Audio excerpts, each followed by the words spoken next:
Magandang tanghali, kumusta po? Narito po ulit ang update natin para sa lagay ng ating panahon ngayong tanghali po ng June 11, 2025. Sa ngayon po ay dalawang sama ng panahon ang nagtutulungan na lalong magpalakas ng hanging habagat.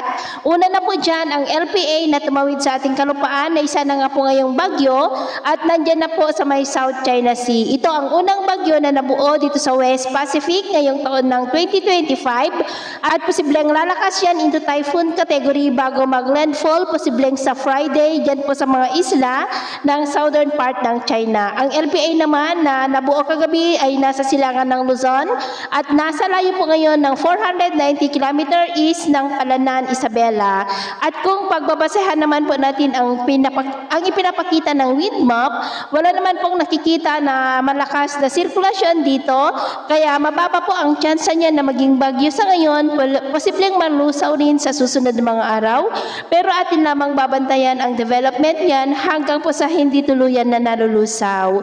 At sa lagay ng ating panahon ngayong tanghali ay nakakaranas ng maulap na kalangitan with isolated rain sa may Ilocos Region, Cordillera, ilang bahagi ng Cagayan, Nueva Vizcaya, Central Luzon, Metro Manila, Cavite, Oriental Mindoro, Southern Palawan, Antique, Iloilo, Bicol Region, Northern Samar, Leyte, Sulu Archipelago, Zamboanga Peninsula, Surigao Provinces, at Davao Oriental. At sa susunod po ng mga oras, mas maraming lugar ulit ang makakaranas ng mas maulap na kalangitan with isolated rain sa iba't ibang bahagi ng ating bansa. Kaya kung lalabas tayo sa ating mga tahanan, ugaliin po natin lagi ang magdala ng kahit anong panangga natin sa init ng araw at proteksyon na rin po sa mga biglaang buhos ng ulan. At sa atin naman pong mga baybayin, dahil po sa habagat ay maalon po sa mga baybayin ng kanluran ng Palawan, Lubang Island Seaboard at Mamburao ng mga alon dyan ay posible po na aabot hanggang sa 2 to 2.5